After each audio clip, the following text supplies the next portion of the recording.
Chacun s'affaire dans sa spécialité pour ne pas perdre un temps précieux. Des agents du parc national des écrins vont prélever des poissons pour l'Université de Provence. Une équipe de chercheurs va récolter des échantillons d'eau à différentes profondeurs pour étudier le plancton.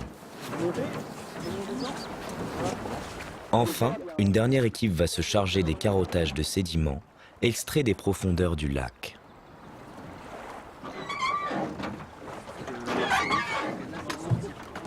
L'important, c'est de venir ici avec une question scientifique. À partir de là, on met en place un ensemble de techniques. On ne fait pas des manips pour faire des manips. On a d'abord une question, et puis après, on essaye de mettre en place les manips qui sont adaptés pour répondre à cette question. Alors les lacs, ce qui est formidable, c'est leur capacité d'accumulation, à la fois de ce qui vient de l'atmosphère, parce que ça peut agir comme un gros pluviomètre, et puis aussi parce que ça récupère plein d'informations, tout ce qui nous entoure, quoi. Donc ça, c'est vraiment un objet d'accumulation d'histoire. Et ça, il n'y a pas beaucoup d'autres objets qui sont de ce type. La première fois qu'on sort une carotte d'un lac, c'est quand même toujours une découverte.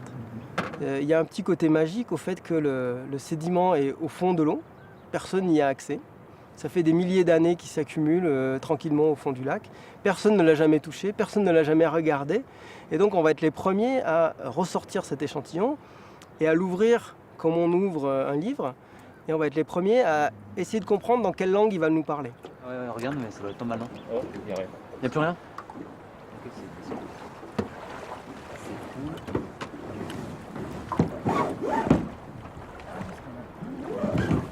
C'est bon?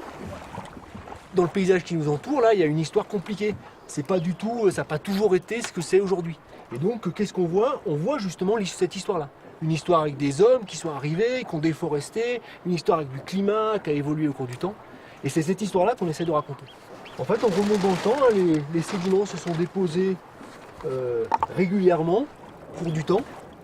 Des sédiments qui viennent en partie du glacier, en partie du paysage qui nous entoure. Et évidemment, on est capable de dater ces sédiments, de connaître exactement la date de dépôt, en utilisant par exemple le dépôt de 1637 de Tchernobyl, qui nous permet de savoir qu'ici, on va être en 1986.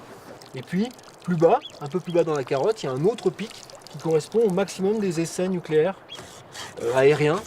On a un pic en 1963.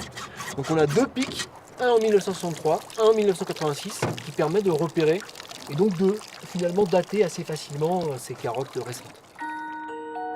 On pourrait penser que les lacs de montagne sont pollués par la présence de radioactivité. Ce n'est heureusement pas le cas. Les quantités relevées sont infimes et ne posent aucun problème pour la santé publique.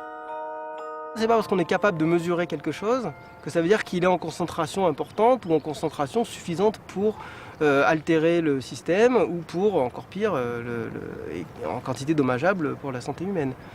Il faut bien voir que ce qu'on mesure dans les lacs d'altitude, c'est extrêmement ténu. Et la capacité à mesurer des concentrations aussi faibles est relativement récente d'un point de vue analytique.